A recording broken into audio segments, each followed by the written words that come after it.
Muy buenas noches, querida audiencia, bienvenidas, bienvenidos todos a Construyendo Relaciones, hoy jueves 10 de noviembre de 2016.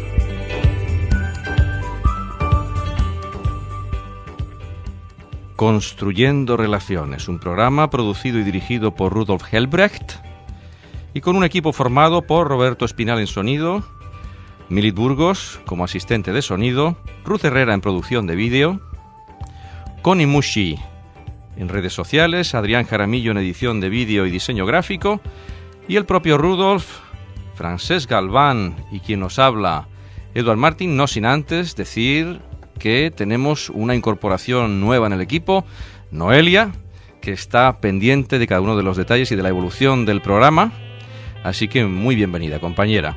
Comenzamos, como es costumbre, construyendo relaciones y le cedo la palabra a Rudolf, como es costumbre, para que nos desvele el tema de hoy y presente a nuestro invitado.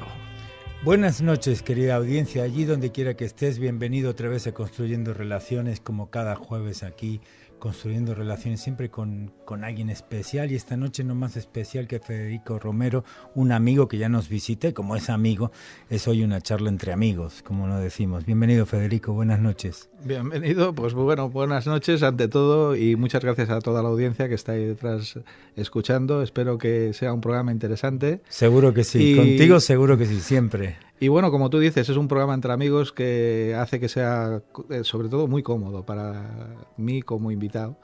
Y la otra vez fluyó de una manera estupenda y espero que esta vez vaya igual. Seguro que también. Y esta noche tenemos, como dice mi compañero Edward, a nuestra nueva incorporación, a Noelia Gómez. Bienvenida, Noelia, detrás de ahí en la cabina técnica.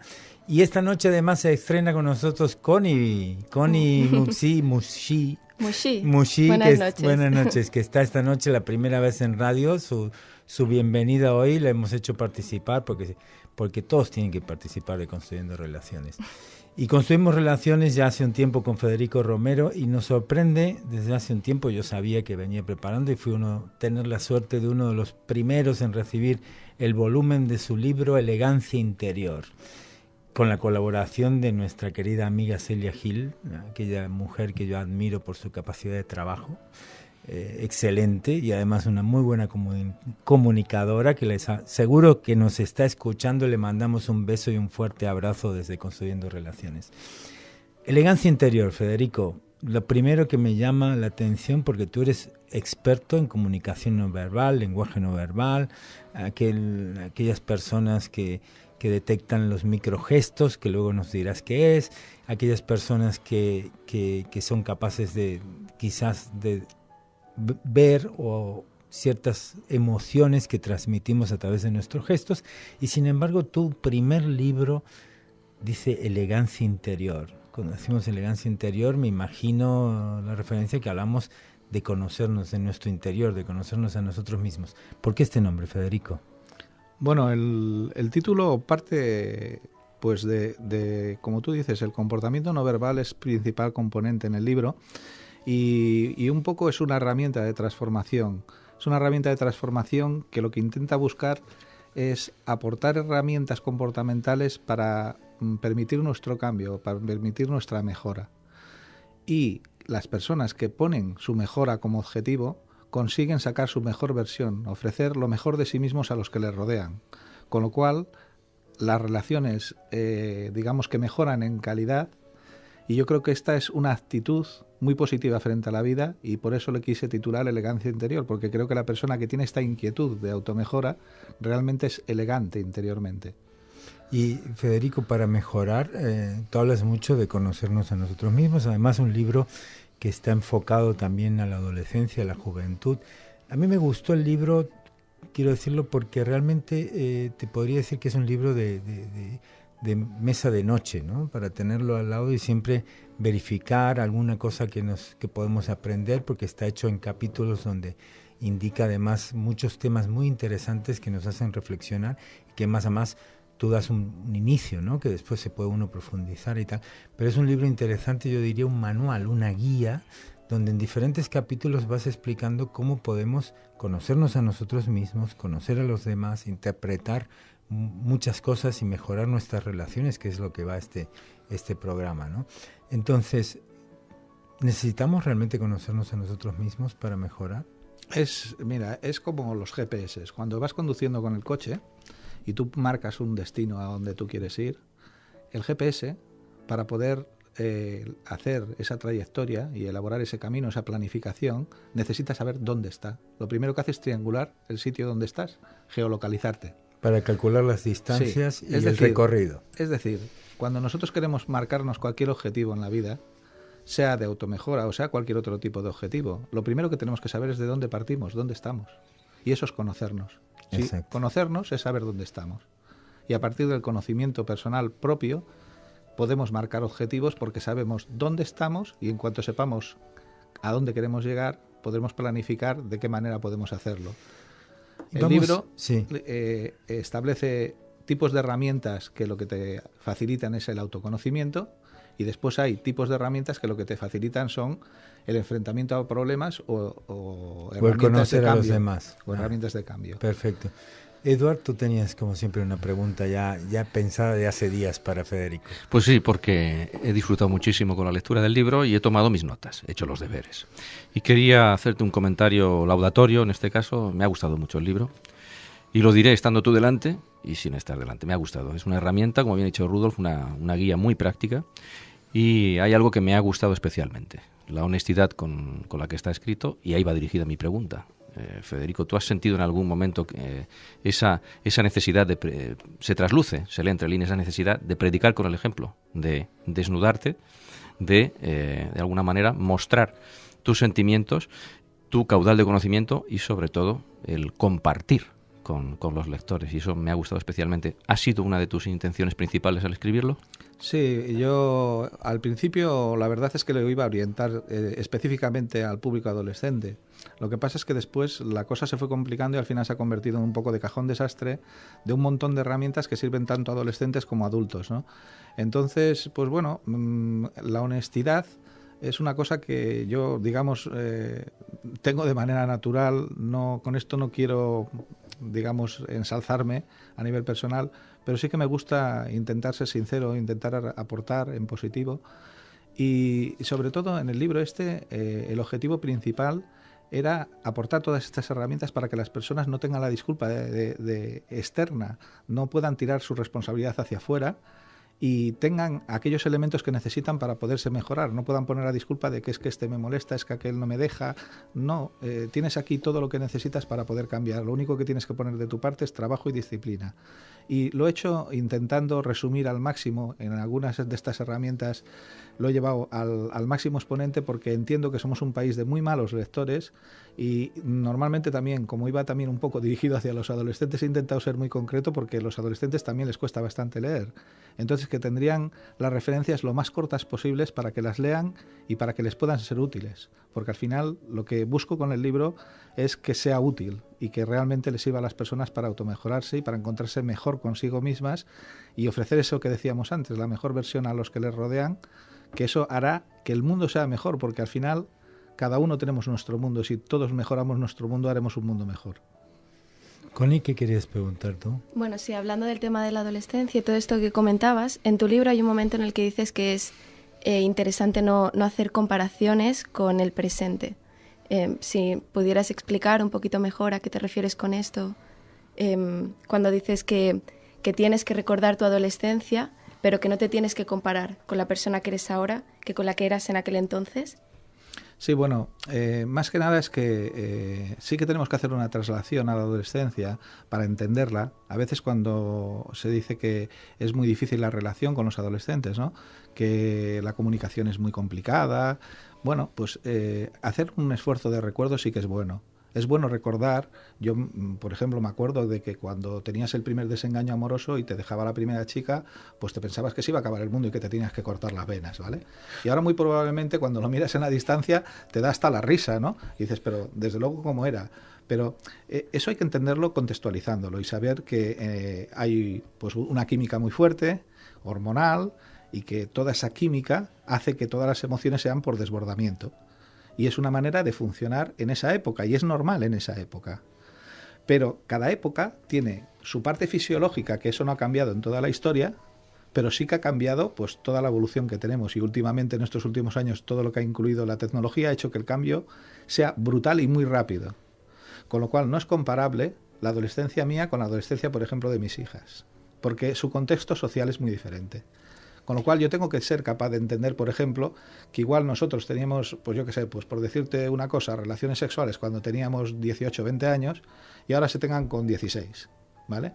Esto para alguien que es padre, como yo, de hijas en estas edades que te estoy diciendo, pues puede ser difícil de entender, pero es parte de la realidad social. Por eso sí que tenemos que recordar la parte de conflictividad, que eso no ha variado, porque hay una diferencia, un salto generacional que siempre es conflictivo, pero tenemos que ser capaces de normalizar y de ver que la sociedad ha cambiado y adaptarnos a ella y ser capaz de dar respuestas a los adolescentes en esta sociedad, no en la que nosotros vivíamos, porque a veces ese recuerdo arrastramos cosas hacia la época actual que no son arrastrables. Tenemos que contextualizarlo en esta época y ser capaces de adaptarnos a este mundo nuevo en el que estamos. Fantástico. Y hablas en el libro también, Federico, de la reprogramación comportamental, ¿no? Esto así dicho así, la gente dice, ¿de qué está hablando Federico? ¿Qué es la reprogramación y qué es lo comportamental? ¿A qué te refieres con comportamental? Al final esto se basa un poco en todo lo que se ha ido descubriendo ahora de la neurología moderna, que hemos descubierto que hay una gran flexibilidad neuronal, ¿no? El cerebro es capaz de adaptarse a las circunstancias a las que la vida le pone.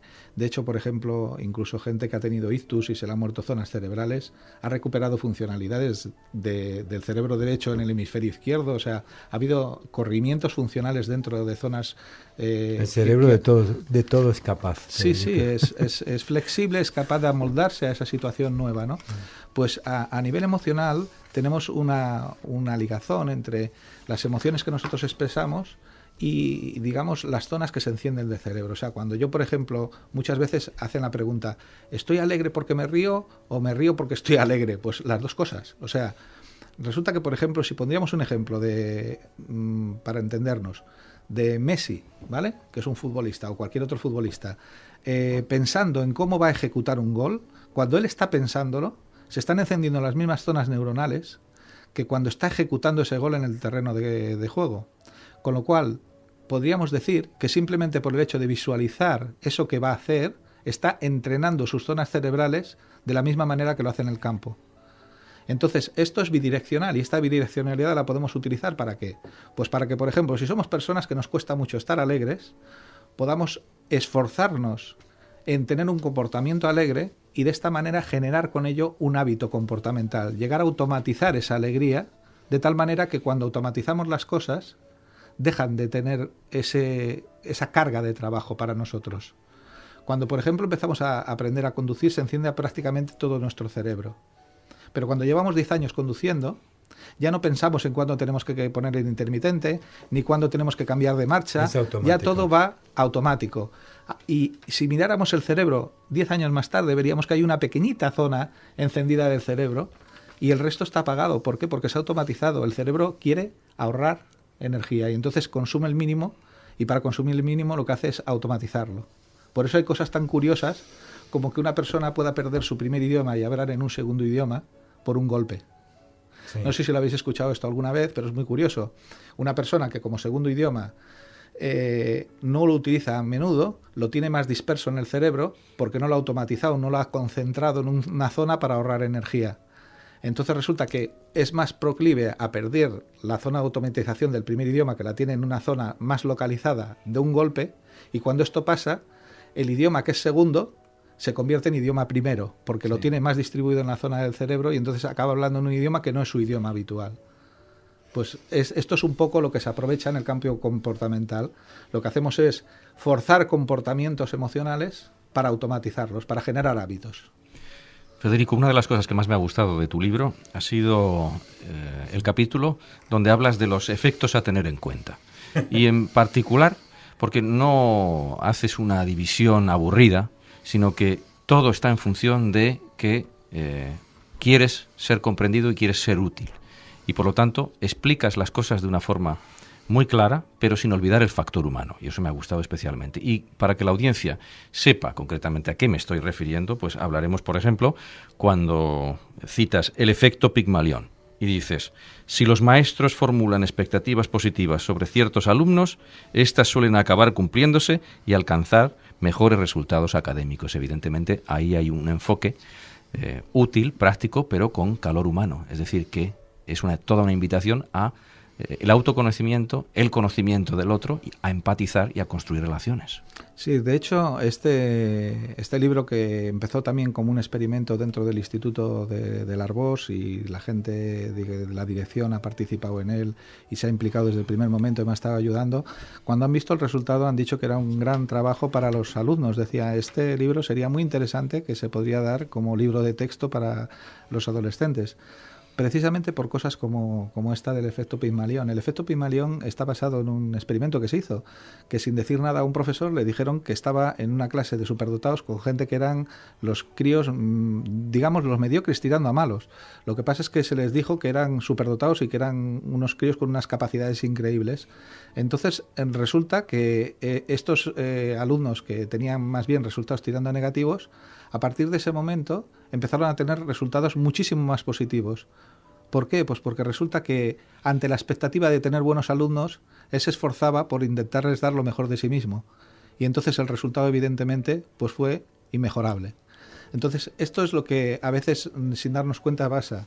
Nuestros sesgos personales a veces nos llevan a hacer cosas que no vemos realmente las consecuencias que tienen en ellas, pero tienen consecuencias muy importantes. Toda la parte emocional es importantísima. O sea, somos incapaces totalmente, de aprender nada que no estemos ligados a ello emocionalmente. Esto la gente no lo entiende, pero la memoria y la emoción van juntas. Si yo os preguntara que si os acordáis de cómo se hace una raíz cuadrada, muy probablemente me diríais que no. Seguramente yo no me acuerdo. Pero si os digo que si os acordáis del primer beso que disteis... Hace mucho ya. Hay más posibilidades de acordarse. Hay muchas más posibilidades. Yo te puedo garantizar, yo esta prueba la hice en un auditorio y era curioso ver las manos, porque levantaron 3 o 4 personas las manos de unas 100 personas, y en cambio cuando dije lo del beso, te puedo garantizar que casi el 90, 90 y muchos por ciento se acordaban. ¿Por qué? Porque la parte emocional nos queda grabada a fuego. Connie, ¿tú qué piensas de las emociones? Bueno, de las emociones pienso muchas cosas. Yo te quería preguntar, por ejemplo, antes que hablabas sobre la reprogramación conductual, tú, por ejemplo, has dicho que si yo estoy triste, ahora mismo, por poner un ejemplo práctico, si yo sonrío me puedo acabar sintiendo mejor, ¿no? Uh-huh. ¿Cuánto tiempo haría falta para que yo me empezara a sentir mejor? ¿Está estudiado esto? Sí, de hecho, cuando tú coges y adquieres, si quieres un día haz la prueba, eso es una cosa muy curiosa además, cuando tú adquieres la expresión facial de la alegría, muy probablemente seas incapaz de sentir la tristeza que estabas sintiendo, porque es totalmente incompatible una emoción con la otra, y entonces en el momento que tú pones una y la superpones a esa, automáticamente haces como una desconexión de la anterior. De hecho, hay uno de los ejercicios, yo hay veces que cuando me dicen que dé, pues bueno, algunos consejos, ¿no? Pues para entrevistas de trabajo, cosas de este estilo, hay gente que, por ejemplo, se pone muy nerviosa en las entrevistas y cosas de estas.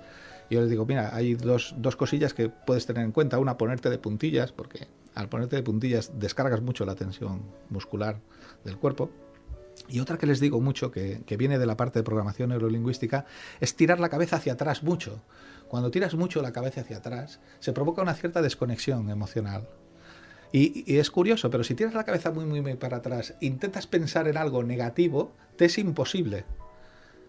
En cambio, si tú tiras la cabeza hacia adelante y miras hacia abajo, ya tienes más facilidad para pensar en algo negativo.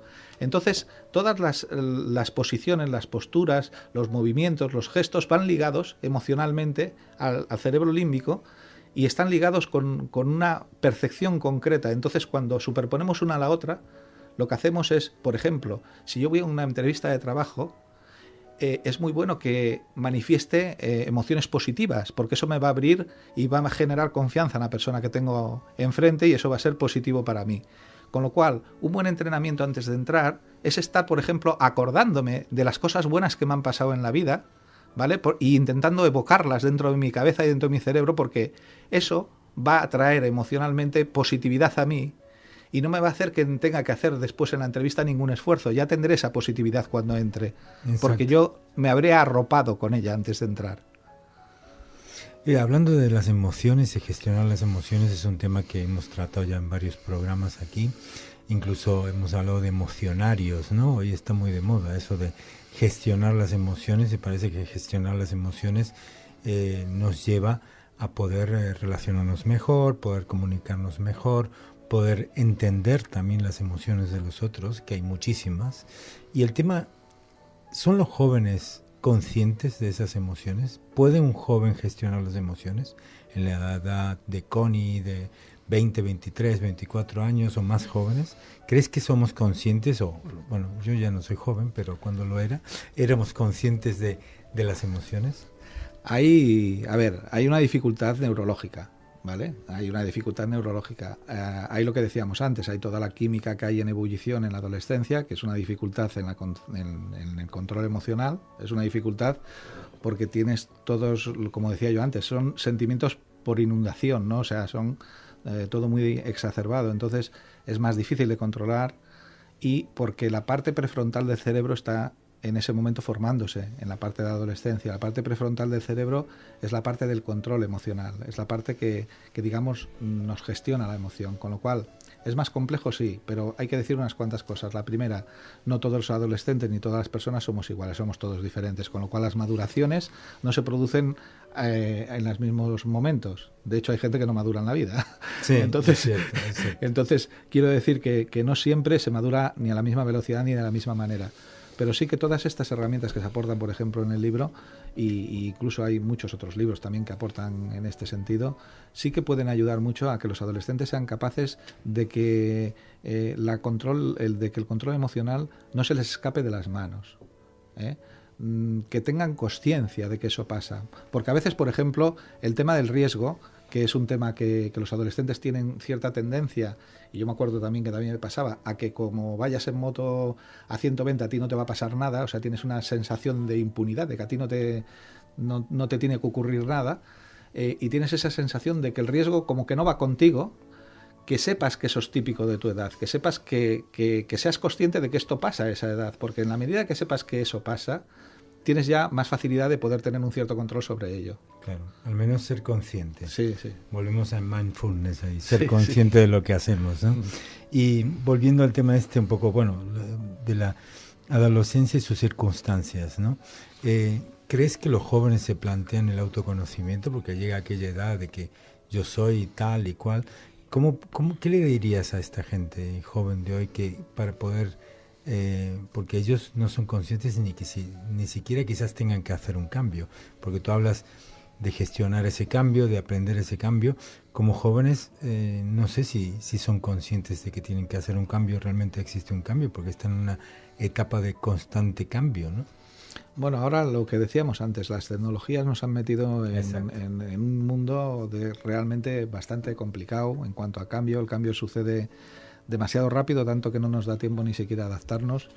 Quizás los que peor lo pasamos somos los adultos, que tenemos menos capacidad de adaptación. La flexibilidad neuronal es mucho mayor contra más joven es una persona, entonces tiene más facilidad de adaptarse al cambio. Y los jóvenes, pues bueno, a ver, dentro de los ámbitos que nos movemos, yo creo que son ellos los que más posibilidades tienen dentro del mundo que nos viene. Ellos son los que... Lo que pasa es que no se les está dando las herramientas adecuadas. Yo creo que falta mucho todo lo que se pide a nivel social. O sea, se les pide, por ejemplo, competencias laborales, y se les pide, por ejemplo, pues que sepan trabajar en equipo. Y para saber trabajar en equipo, en el instituto le dicen tú y tú, formáis un equipo y hacéis este trabajo juntos. Pero eso no tiene nada que ver con trabajar en equipo, eso es trabajar en grupo. Al final Lo que aprenden es que uno, que es el que tiene interés, trabaja como un animal, y los demás se benefician de que ese trabaja como un animal. Tampoco y nadie controla liderazgo, ni controla planificación, ni estrategia, y eso es parte de trabajar en equipo, ¿vale? Entonces, un poco lo que sí haría falta es trasladar estas herramientas a la gente joven. Así todo, digo una cosa, que la gente joven, debido a la crisis que tenemos encima y a la falta de expectativa de futuro, tiene un planteamiento ahora, digamos, en las últimas generaciones, ya no tan ligado al capital y al dinero y a tener resuelta la vida como al estar a gusto con lo que hace. Y esto también es una parte de pensar qué es lo importante en la vida. Con lo cual, estas críticas que a veces se hacen feroces sobre la gente que viene en la adolescencia, yo creo que hay que moderarlas bastante y abrirlas, sobre todo, porque hay mucha pluralidad y hay de todo un poco.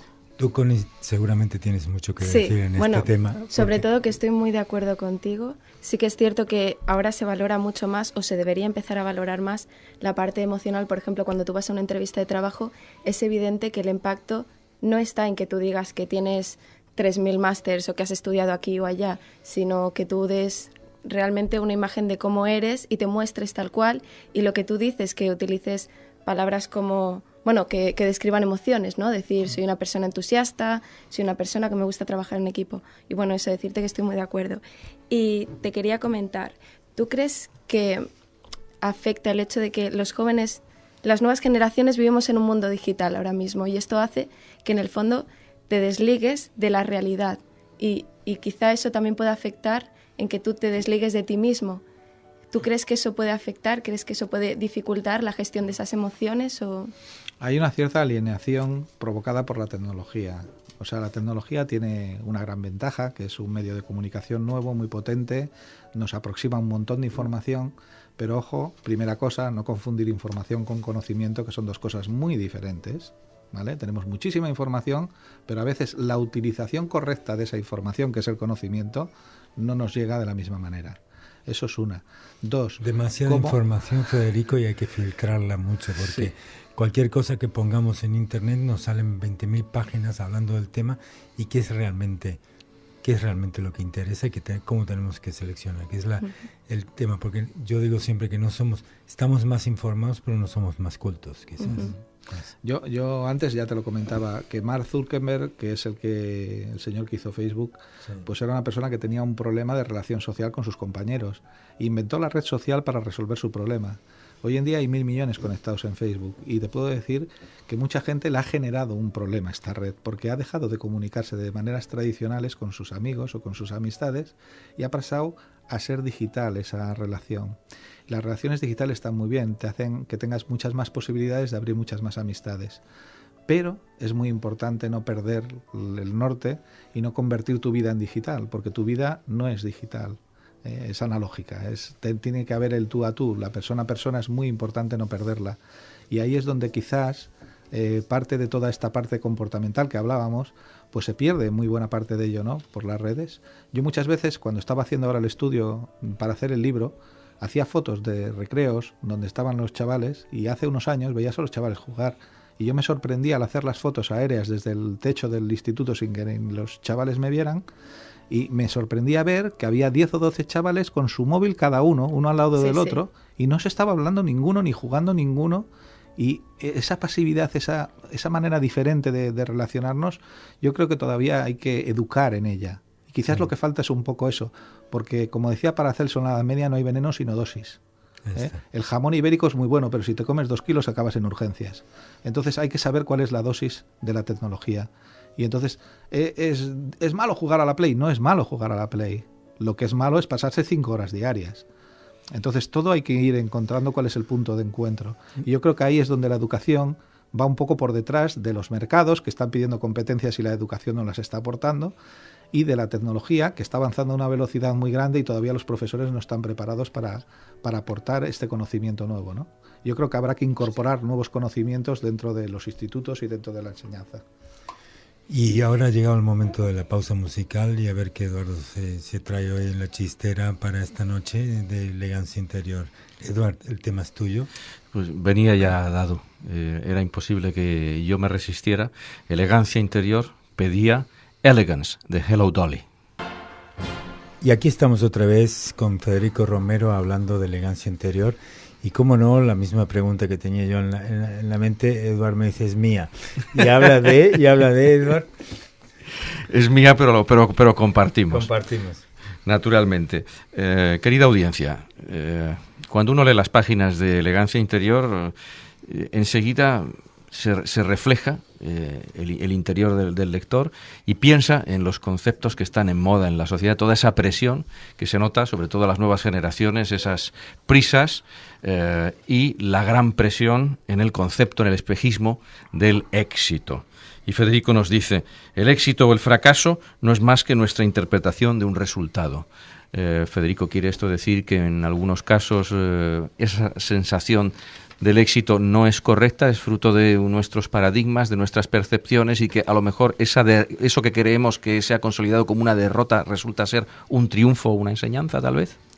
No sé si eso ha pasado muchas veces, pero a mí me ha pasado innumerables veces en mi vida, de pasar por un fracaso y con ese fracaso haber aprendido algo que hace que después puedas tener un éxito. Con lo cual, tienes que reevaluar ese fracaso otra vez. Tienes que tirar para atrás otra vez, mirar y decir, aquello que me parecía que era un fracaso, resulta que ha sido la clave para que yo ahora pueda tener el éxito que tengo. Con lo cual, de los éxitos disfrutar y de los fracasos aprender. Pero el aprendizaje no deja de ser un éxito. Si consigues aprender de un fracaso, realmente también es un éxito. Con lo cual, el fracaso o el éxito simplemente es una reinterpretación, una interpretación que hacemos de un hecho, de una realidad. No deja de ser otra cosa. Poniendo una nota de humor, ahora que se acercan las fechas navideñas, podemos mandar una tarjeta a aquel jefe o jefa que tuvo el gran detalle de dejarnos escapar, de invitarnos a salir de la empresa, de despedirnos, porque nos abrió otras puertas y otras oportunidades, ¿no? Y hay que estar agradecidos a que si no hubieran hecho eso, no hubiéramos seguido otros caminos más fructuosos, mejores, y no hubiéramos aprendido tantas cosas, ¿no? Sí, eso nos pasa constantemente. Incluso ahora, con las vidas que tenemos, que la expectativa de vida mucho ha subido, pues ya incluso las parejas ya no son siempre para toda la vida, y a veces cambiamos más de pareja más de una vez en la vida. ¿Y de qué te das cuenta? Pues te das cuenta de que puede volver a existir otra vez pues una nueva vida, una nueva ilusión, se puede todo volver a reinventar otra vez. Entonces, cualquier cosa que pasa no tiene por qué ser mala, sino si puedes aprender de ella, muy probablemente puedas traducirla en positividad en el futuro. Y es más, se puede traducir también en enseñanza, en intentar transmitir eso a la gente que realmente te importe para que también pueda aprovechar ese conocimiento. Y igual no tenga que pasar pues por una circunstancia que no sea tan agradable para tener que aprenderlo. Entonces yo creo que en todo momento podemos ir traduciendo la vida en positivo. Y es muy importante traducirla en positivo, porque si todo lo que vemos lo traducimos en positivo, nos va a ayudar a que esa positividad que decía yo antes, que habría que intentar ir trabajándonos nosotros mismos y comportamentalmente ir cogiendo porque es nuestra mejor versión, la que podemos ofrecer, nos será mucho más fácil. Si todo lo que interpretamos lo interpretamos con el vaso siempre medio lleno, no medio vacío, ¿no? Esa visión de que sea positiva nos va a ayudar muchísimo para que después, cuando nosotros tengamos que aportar esa alegría, esa felicidad, esa motivación a los demás, pues nos va a salir más natural.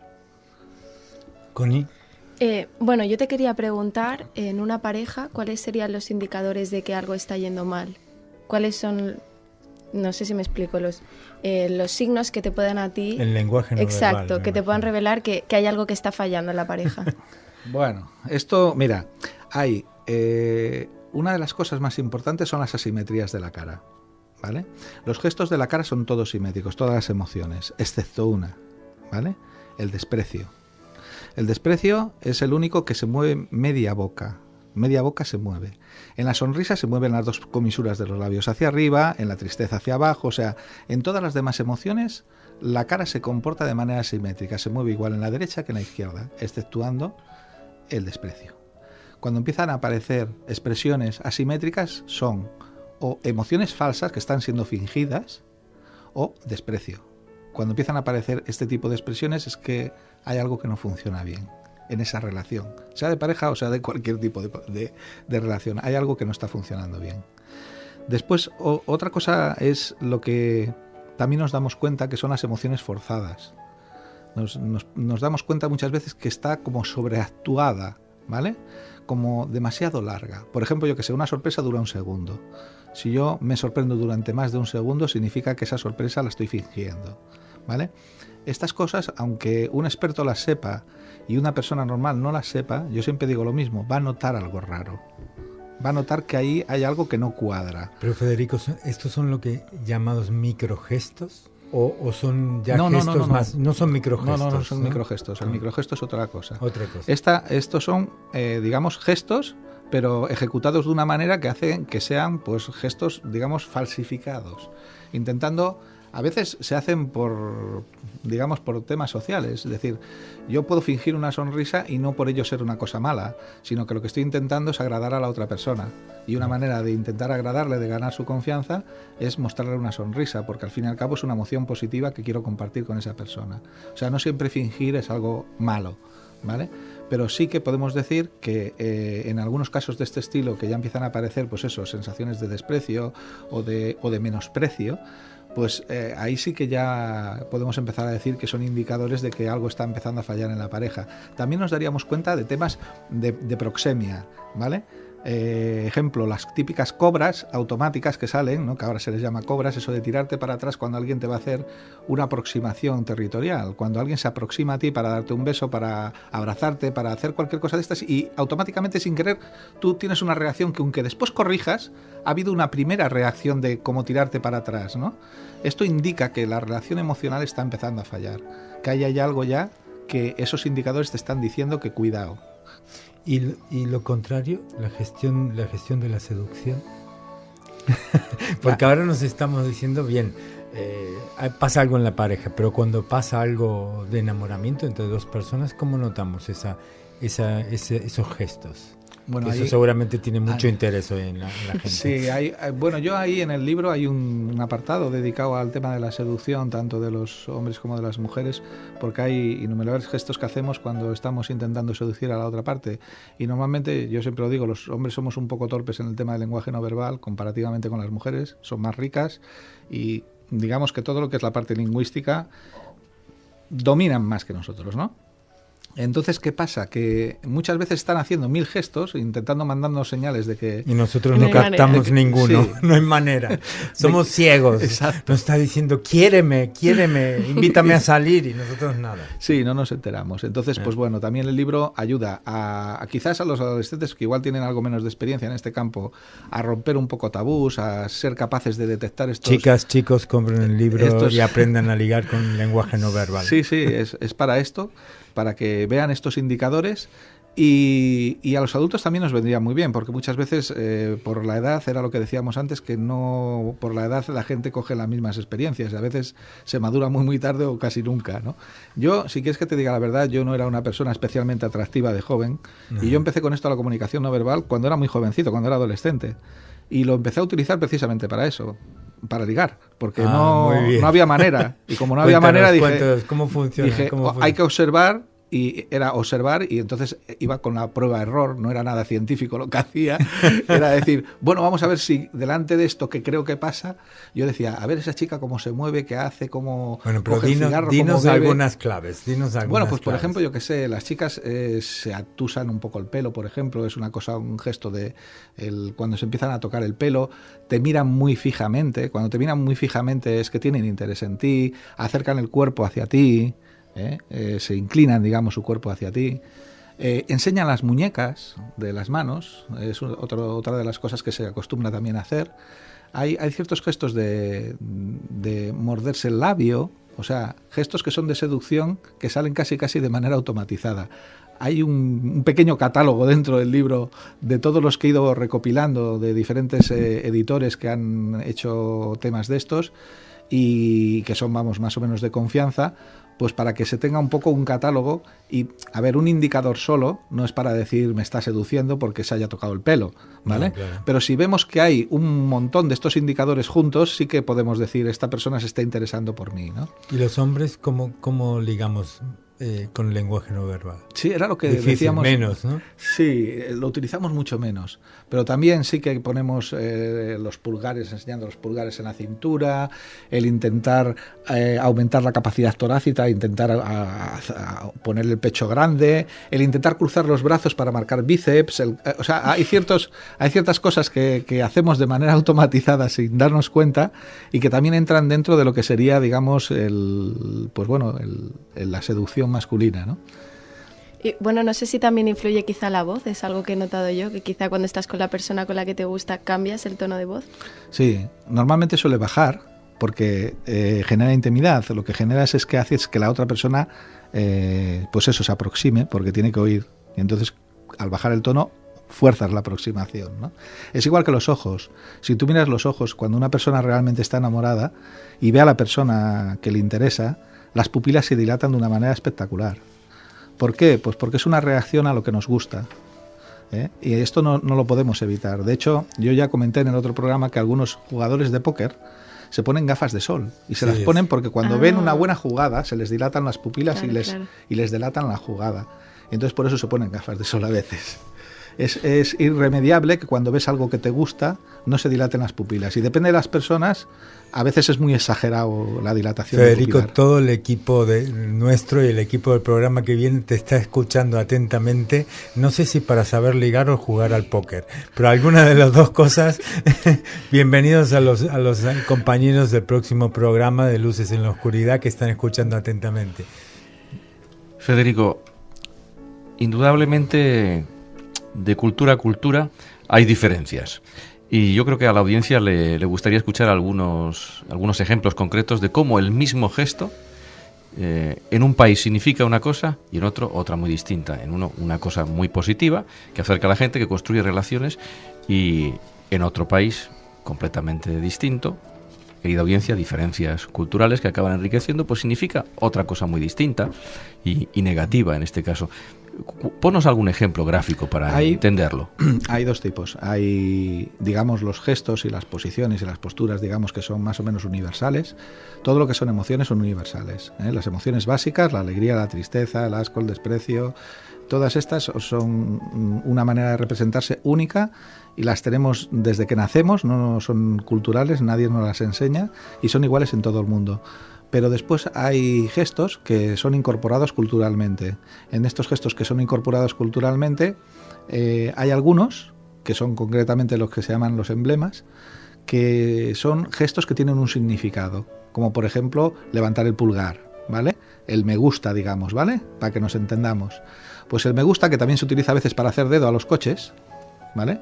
Y para hacer que pare un coche, le costó una gran paliza a un señor americano en África, porque en África es lo mismo que nosotros hagamos una peineta, ¿vale?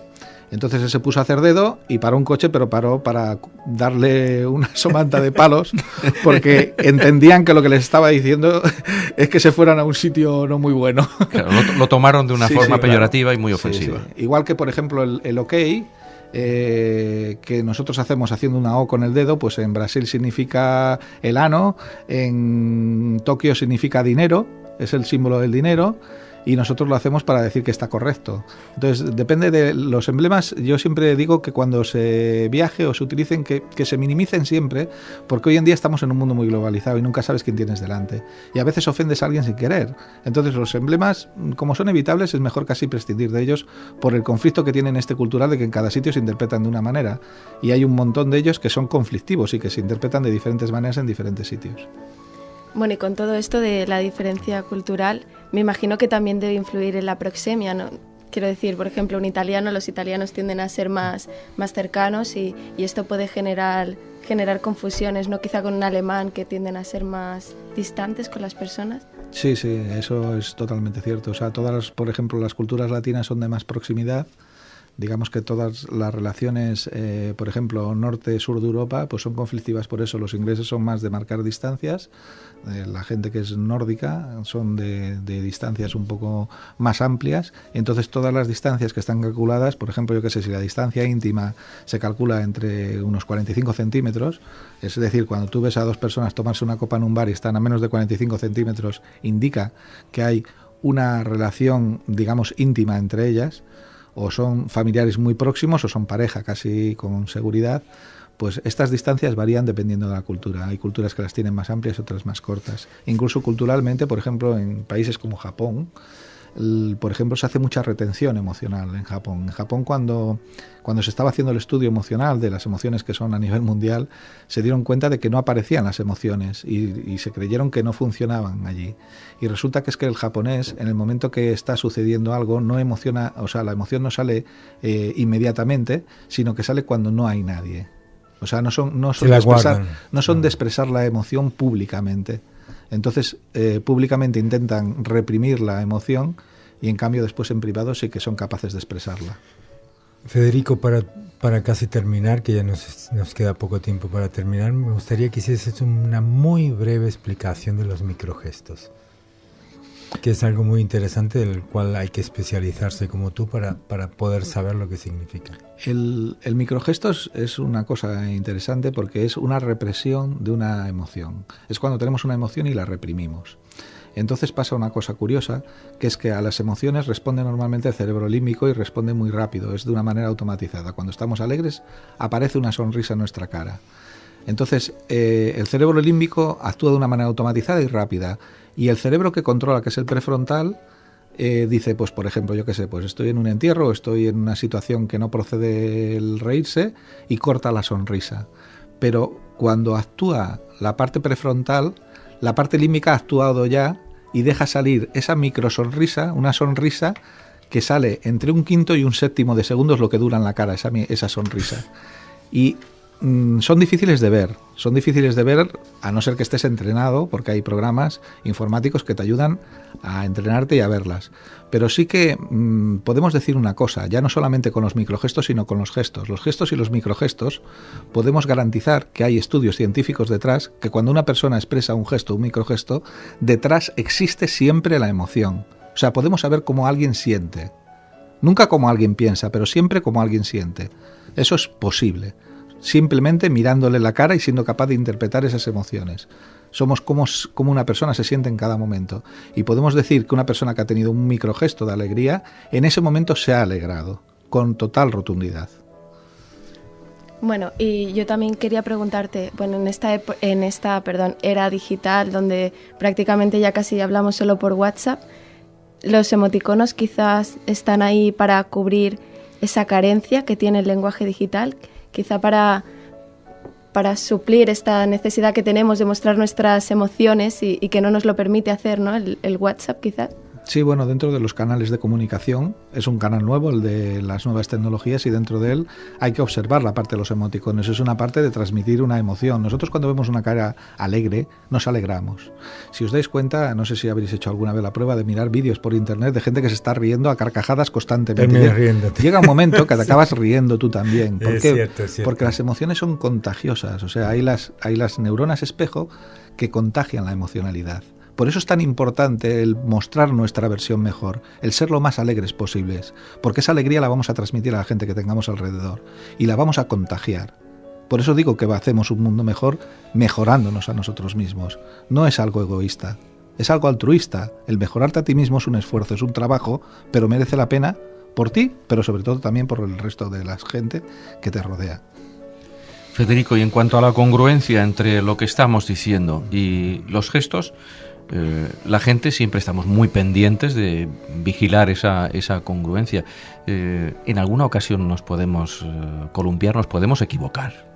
Sí, claramente. Mira, sobre todo cuando intentamos mentir. Yo siempre digo que, por eso hablo siempre de la honestidad. El esfuerzo que requiere la mentira es muy grande. Es mejor casi no ir por ese camino. Porque además la otra persona va a notar que algo raro pasa, que algún canal de aquellos distorsiona. Si nos fijamos, cuando Nixon le pillan con el Watergate y está en la mesa y está hablando, dice, yo nunca hice eso, y da un paso hacia atrás.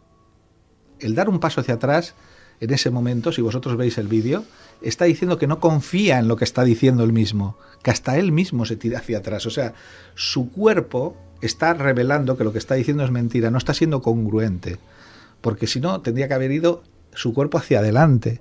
Porque cuando vamos hacia adelante es cuando estamos convencidos de lo que estamos diciendo, ¿vale?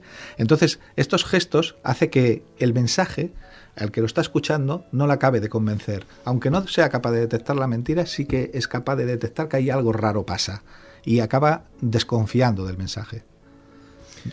Fantástico. Elegancia interior es algo que nos conviene leer, aprender, y creo que practicar, como digo, un libro para tener en nuestra mesa de noche y aprender sobre todo lo que nos comunica Federico para ser mejores y atrevernos a cambiar. Y lo que quería mencionar sobre este libro es las semillas comunicativas, y que es una parte del libro muy interesante, y Y me voy a despedir con esta frase y me despido en tu nombre, Federico, porque nos queda muy poco tiempo. Pero hay una frase que me gustó mucho que dice: nada puede salir de tus labios mejor a la sonrisa, pues hasta besar es una forma de sonreír. Gracias por estar aquí con nosotros, felicidades por el libro, que tendrá muchísimo éxito.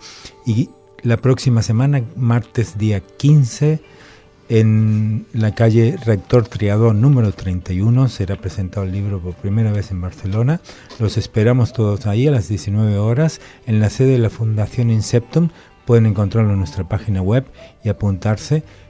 Día 15 de noviembre a las 7 de la tarde, Fundación Inceptum, calle Rector Triadó 31 Bajos. Os esperamos ahí y, como siempre, Federico, gracias por estar aquí, gracias por seguir construyendo relaciones con nosotros, es un placer. Muchas gracias a vosotros y yo encantado de venir tantas veces como me invitéis, y más con esta audiencia tan extraordinaria que tenéis. Connie, gracias por este estreno que te has dado, ha sido fabuloso escucharte, muy bien. Y Edward, te dejo para ti los abrazos finales. Gracias, Rudolf.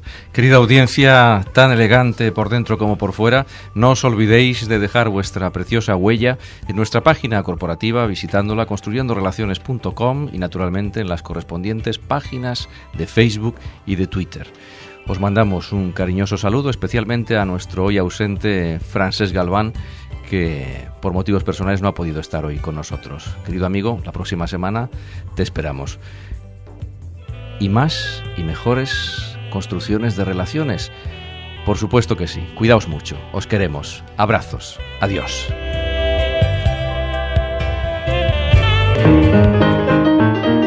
Falguera Optics revisa tu vista. Ofrece asesoramiento personalizado, visual y estético con las primeras marcas en diseño y moda. Visítanos sin compromiso en calle Casanova 78 de Barcelona. falgueraoptics.com. Lea elmundofinanciero.com. 70 años ofreciendo la información económica y financiera más solvente. Construyendo Relaciones es un programa de radio que trata sobre las relaciones humanas y el crecimiento personal. Se emite en directo en Barcelona cada jueves de 11 a 12 de la noche por Radio Canal Barcelona. Sintoniza el 106.9 de la FM o escúchanos online a través de nuestra web construyendorelaciones.com.